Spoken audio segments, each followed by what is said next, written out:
जड़ावाला तहसील headquarter अस्पताल में medical legal लेने वाले ग्रुपों में झगड़े। अस्पताल के डॉक्टर्स और पैरामेडिकल स्टाफ अदम तहफ़्फ़ुज़ का शिकार। कौम के बीमारों को अगर तहफ़्फ़ुज़ हासिल नहीं तो किसको होगा।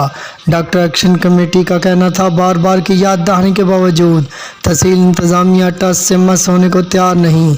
हमें तहफ़्फ़ुज़ फराहम किया जाए और आइंदा लाए अमल का ऐलान किया जाए। आज का एहतजाज इंतज़ामिया को याद दहानी के लिए किया जा रहा है। THQ अस्पताल में होने वाले एहतजाज में डॉक्टर्स, पैरामेडिकल स्टाफ और दूसरा अमला शामिल था। हमारे साथ रिसेंटली वाक़या पेश आया है, एमरजेंसी के अंदर ये लोग झगड़ पड़े हैं और मरीज़ों को परेशानी पेश आती है, डॉक्टर्स को परेशानी पेश आती है। कई मरतबा हम इस पे SP साहब से भी जिक्र कर चुके हैं, MS साहब अपना एहतजाज रिकॉर्ड करवा चुके हैं, हम रिटर एप्लीकेशन भी जो आ चुके हैं, पर्सनल रिक्वेस्ट भी कर चुके हैं। इससे पहले कुछ दिन पहले लेबर रूम में चूँकि फ़ीमेल WMOs के तरफ से ये कहना है कि चूँकि MLC वर्क करते वक्त सिक्योरिटी बहुत ज़रूरी है।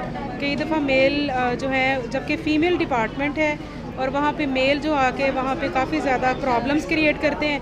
इस सिलसिले में यही रिक्वेस्ट है कि हम फीमेल्स को जो है वो सिक्योरिटी प्रोवाइड की जाए ताकि हम अच्छे तरीके से जो है ये MLC वर्क